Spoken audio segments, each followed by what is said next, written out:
আমরা আহলে সুন্নাত ওয়াল জামাতের আকীদা মতে পথে আমলে আখলাকে জীবন যাপন করব। আল্লাহ তাআলা আমাদেরকে তৌফিক দান। সাল্লাল্লাহু আলা হাবিবে খোদা সাল্লাল্লাহু আলা মুহাম্মদ।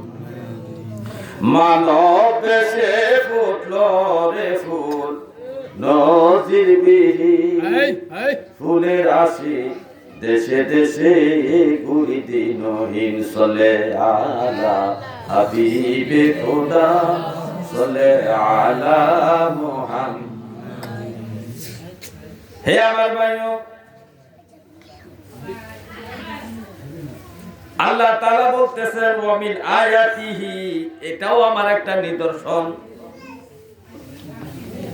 সাফা মারওয়া যে পাহাড়, যে পাহাড়টা যেমন আমার নিদর্শন। বাইতুল্লাহ শরীফ যে তোমরা দেখো, এই বাইতুল্লাহ শরীফ কাবা ঘরটা যেমন আমার নিদর্শন।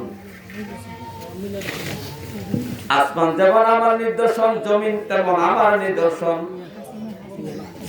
সূর্য পূর্ব দিকে ওঠে, এটা আমার নিদর্শন। পশ্চিম দিকে অস্ত যায়, এটা আমার নিদর্শন। রাতের বেলা চাঁদ ওঠে, এটা আমার নিদর্শন। হাজার হাজার নিদর্শনের মধ্যে এটাও আমার একটা নিদর্শন। এই যে তোমাদের মধ্য থেকে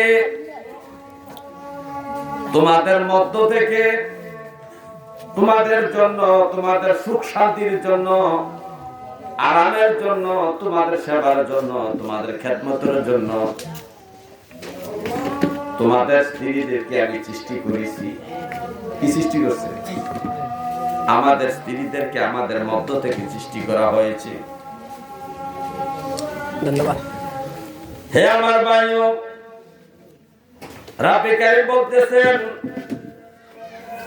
ওয়া জাআলা বাইনাকুম মাওয়াদ্দাতা ওয়া রাহমা। এই যে তোমার বুকের যে হাড় আছে, বাম দিকের বাঁকা একটা হাড় থেকে তোমার স্ত্রীদেরকে সৃষ্টি করেছি।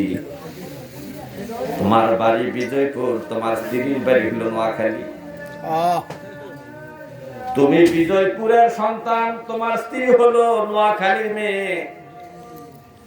এই নোয়াখালীর ভাষায় হলো একরকম, তোমার ভাষায় একরকম। তুমি খাওয়া পছন্দ করো এক রকমের খাবার, নোয়াখালীর লোকগুলা খাবার পছন্দ করে অন্য রকম খাবার।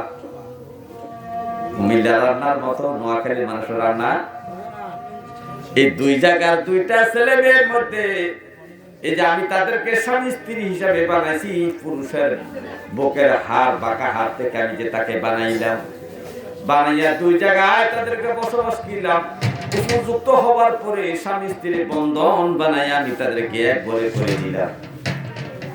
কি করলাম? কবুল বলার মাধ্যমে, মহারানার আদায় এবং কবুল বলার মাধ্যমে একজন আর একজনের কি হয়েছে? মাওয়াদ্দাত ও রাহমা, একজন অপরের জন্য মহব্বত পয়দা হয়ে গেছে। মেয়েটা ছেলের জন্য জীবন দিতে পারে, স্বামীটা স্ত্রীর জন্য জীবন দিতে পারে, এমন মহব্বত আল্লাহ পয়দা করে দিয়েছে। সুবহানাল্লাহ। যে এক জায়গার একটা মেয়ে, আরেক জায়গার একটা ছেলে, এক বাসার একটা মেয়ে অন্য বাসার একটা ছেলের সাথে যে আমি মহব্বতের সম্পর্ক গোটায় দিলাম, আমি কেমন কারিগর? একটু চিন্তা করো, একটু চিন্তা করো। আমি কিভাবে এটা করলাম? তোমার বুকের হাড়, বাঁকা হাড় থেকে তোমার স্ত্রীকে আমি সৃষ্টি করলাম। দুইজনকে দুই জায়গায় দুই প্রেমের মধ্যে আমি রাখলাম। রাখার পরে সময় নির্দিষ্ট হওয়ার পরে আবার স্বামী স্ত্রীর বন্ধনে ঘটাই দিলাম। ঘটাই দিয়া এমন মহব্বত পয়দা করছি, বিবাহ রাখলে ছেলেটা দেখলে মেয়েকে দৌড় দিত, মেয়েটা ছেলেকে দেখলে ছেলেটা ঢোকানোর চেষ্টা করতো। কিন্তু ইজাব কবুল এবং মোহরানার মাধ্যমে আমি এমন মহব্বত পয়দা করে দিয়েছি যে একজন আরেকজনের জন্য জীবন দিতে রাজি আছে। তো নবীজি বলেন, তো আল্লাহ বলতেছেন, হে আমার বান্দারা, এটা আমার একটা নিদর্শন, এটা আমার একটা নিদর্শন। তো তোমরা যদি ইন্না ফি যালিকা লায়াতিল লিকাওমি ইয়াতাফাক্কারুন, যে আমার নিদর্শনটা জ্ঞানী যারা চিন্তা ভাবনা করে, যারা গবেষণা করে, যারা চিন্তা করে, এই সমস্ত লোকদের জন্য অনেক শিক্ষণীয় বিষয় আছে এই স্বামী স্ত্রীর বন্ধনটার মধ্যে। এখন আসেন স্বামী স্ত্রী শব্দটা বইয়ে লেখা কিভাবে? স্বামী স্ত্রী, স্বামী লেখা স্বামী অবলিক স্ত্রী বা স্বামী একটু টান দিয়ে স্ত্রী লেগে, ঠিক না? তাহলে শব্দ দুইটা, ব্যক্তি দুইটা, স্বামী স্ত্রী, স্বামী পুরুষ, স্ত্রী পুল্লিঙ্গ মহিলা, ঠিক না? তাহলে আগে আসতে স্বামী, পরে হলো স্ত্রী। তাহলে দাম কার বেশি আগে বলেন? যত স্বামীটা আগে আছে, এরপরে স্ত্রীর দাম। মা বাবা না বাবা মা? বইয়ের মধ্যে লেখা কি বাবা মা লেখা না মা বাবা লেখা? মা বাবা। গল্প নাটকে যত জায়গায় দেখবা শব্দটা লেখা মা বাবা। যারা বাবা মা লেখে তারা ভুল করে। এটা কি শব্দ? মা বাবা। মা মহিলা, বাবা পুরুষ। এই মা বাবার মধ্যে সবচেয়ে দাম কার বলেন?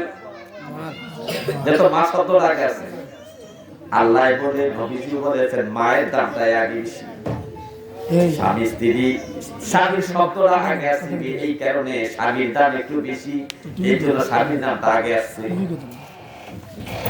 ছেলে মেয়ে না মেয়ে ছেলে, শব্দটা কি লেখা? ছেলে মেয়ে। তাহলে এখন ছেলে মেয়ের মধ্যে দাম কার বেশি?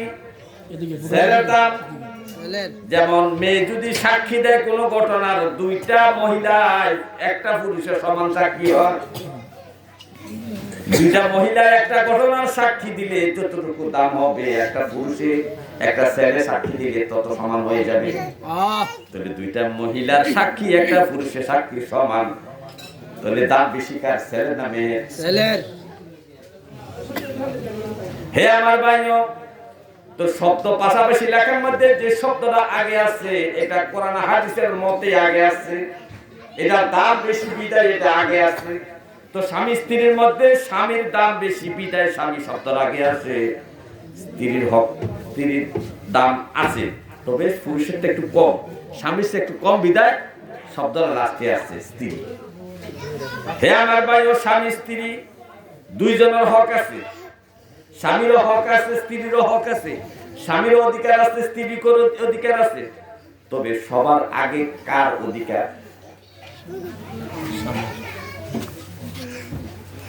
স্বামী স্ত্রী, স্বামীর দাম বেশি, স্ত্রীর দাম কম, মানে 19-20। শব্দটা কি? 19-20। 19-20, 20 হলো স্বামী, 19 হলো স্ত্রী। এর হকের বেলায় কারটা আদায় করবে বলেন? হক আদায়ের বেলা, অধিকার আদায়ের বেলা কারটা আদায় করা হবে? স্বামী আগে স্ত্রীর হক আদায় করবে। স্বামী যত আগে, স্বামী আগে হক আদায় করবে, স্ত্রী আসতে পরে, স্ত্রী পরে হক আদায় করবে।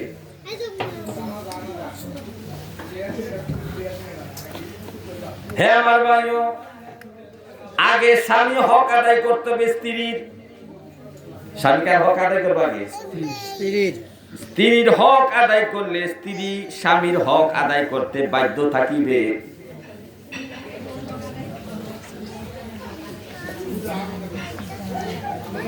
এজন্য স্বামীকে স্ত্রীর হক আগে আদায় করবে, এরপরে স্ত্রী স্বামীর হক আদায় করবে। কিন্তু আমরা যারা পুরুষ হয়েছি, আমরা স্ত্রীর হক আদায় না করে আমরা স্ত্রীর থেকে একাত্ম নেওয়ার জন্য আপ্রাণ চেষ্টা করি। স্ত্রীর বিরুদ্ধে অভিযোগ করতে থাকি, আমার স্ত্রী আমাকে সেবা করে না, আমার স্ত্রী আমার হক আদায় করে না। অথচ আমি যে আমার স্ত্রীর হক আদায় করলাম না, আমার হক আদায় করা ফরজ ছিল। স্বামী স্ত্রীর হকটা আদায় করা ফরজ ছিল। এই স্বামী স্ত্রীর হকটা আদায় না করার কারণে স্ত্রী স্বামীর হকটা আদায় করতেছে না। এই জন্য বলা হয়েছে কোরআনের মধ্যে তোমরা বিবাহ করো, বিবাহ করবা, বিবাহ করলে স্ত্রীর মোহরানাটা তোমরা দিয়ে দিবা।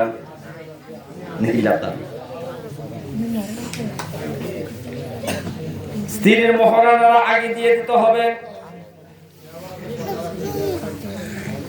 আমার বাংলাদেশের মুসলমান প্রায় 70% মুসলমান স্ত্রীর মোহরানার বিষয় সম্পর্কে কোনো জ্ঞান নাই।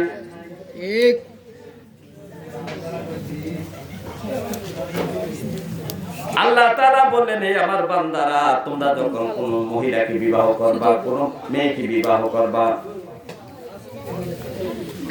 এই মহিলাটা কাছে যাওয়ার আগে, তাকে স্পর্শ করার আগে তার ফরজ হক, তার মোহরানাটা আদায় করে দাও। এই মোহরানা হক আদায়, ফরজ হকটা আদায় করে দেওয়ার পরে এই মহিলাটা তোমার জন্য হালাল হবে। কবুল করে বউ হয়ে গেছে, কবুল করে কি হয়ে গেছে, কবুল করে বউ, এটা মনে হয় আমার ওদিকে এসে গেছে। হ্যাঁ, আমি আমার স্ত্রীর সাথে আমি ইচ্ছা মতো জীবন যাপন করতে পারবো। কবুল কইছে তো, 3 বার কবুল কইছে না, বিসমিল্লাহ কবুল, বিসমিল্লাহ কবুল। কি আমরা পুরুষটা এটাই মনে করি। কবুল যেমন ইজাব কবুল ফরজ, এই জন্য সাক্ষী লাগে 3 জন। কজন লাগে সাক্ষী? কজন লাগে? সাক্ষী দিতেও যাবে না, সাক্ষী দিতেও যায় না।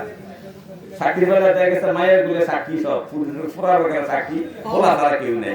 কারণ হাতার টেনশন আছে, ওই সরকারি রেজিস্টার 5 লাখ টাকা, খাবার কিন্তু কম দেয়, 1000 করে 5000 টাকা আছে, খাবার কিন্তু কম দিব, সবাই ব্যস্ত ইন্ডিয়া, ঠিক নেই? তো মায়ের বিয়ার বেলা সাক্ষীরও হয় না, ফলার বেলা এরকম হয় না অবস্থাটা। হ্যাঁ আমার ভাইও, ইজাব কবুল, এই কবুল কবুল কবুল 3 বার বলে, এটা ফরজ। এই জন্য সাক্ষী লাগে 3 জন, 3 জনের স্বীকৃতি দিবে। আমরা শুনছি এই মহিলাটা ওই ছেলেটাকে স্বামী হিসাবে গ্রহণ করছে।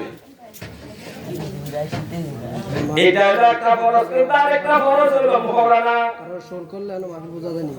আপনি মোহরানা এই হকটা, ফরজ হকটা স্ত্রীকে দেওয়ার পরে স্ত্রীর কাছে যাইবেন, স্ত্রীকে স্পর্শ করবেন। এই মোহরানার হক না দিয়া স্ত্রীকে যদি আপনি স্পর্শ করেন, কবিরা গুনাহ হবে, জানার গুনাহ হবে। তো এখন আমার বাংলাদেশে নিয়ম হয়েছে, বাসর রাত্রে গেলে স্বামী বউর কাছে মাপ চায়, নাইলে বউ কার